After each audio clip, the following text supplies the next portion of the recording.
ನಮಸ್ಕಾರ. ನನ್ನ ಹೆಸರು ಮಂಜುಳಾ ಅಂತ. ನನಗೆ ಯೋಗದ ಬಗ್ಗೆ ಗೊತ್ತಿರಲಿಲ್ಲ.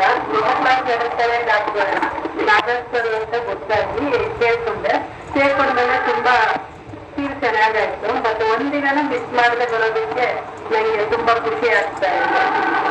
ಮತ್ತೆ ಇಲ್ಲಿ ಯೋಗಕ್ಕೆ ಬರೋದಿಲ್ಲ, ನಾನು ಕೆಲಸ ಮಾಡೋದು ಅಲ್ಲಿ 10 ಗಂಟೆಯಿಂದ 5 ಗಂಟೆ ಕೆಲಸ ಮಾಡಿ ನೀವು ಬಂದು 1 ಅವರ್ ಸ್ಪೇರ್ ಮಾಡೋದ್ರಿಂದ ನನಗೆ ಯಾವ ಒಂದು ಆಯಾಸ ಸುಸ್ತು ಅಂತ ಏನು ಅನ್ಸದೇ ಇಲ್ಲ. ಮನೆಗೆ ಎಷ್ಟು ಕೆಲಸ ಬೇಕಾದ್ರೂ ಮಾಡ್ತೀನಿ, ಬೆಳಿಗ್ಗೆ ಎಷ್ಟು ಬೇಕಾದ್ರೂ ಕೆಲಸ ಮಾಡ್ತೀನಿ. ಯಾವ್ದ್ರಲ್ಲೂ ಒಂದು ಇದಿಲ್ಲ, ಆಯಾಸ ಅನ್ನೋದು ತೋರ್ತಾ ಇಲ್ಲ.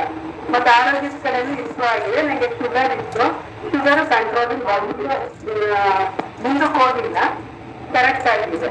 ಅದನ್ನ ನಾನು ಆವರೇಜ್ ಅಲ್ಲಿ ಮೇಂಟೈನ್ ಮಾಡ್ತಾ ಇದ್ದೀನಿ. ಮತ್ತೆ ಎಲ್ಲರೂ ಯೋಗ ಸೇರಿ ಯೋಗದ ಅನುಭವ ಪಡೆದು ಎಲ್ಲರಿಗೂ ಯೋಗದ ಬಗ್ಗೆ ಹೇಳಬೇಕು. ಮತ್ತು ಅದೇ ಟಿವಿ ಮಾಧ್ಯಮದಲ್ಲಿ ಮಾಡಿ ನೋಡಿ ಮಾಡೋದ್ರಿಂದ ಇಷ್ಟು ಅನುಕೂಲ ಸಿಗಲ್ಲ ಅನ್ನೋದು ನನ್ನ ಅಭಿಪ್ರಾಯ.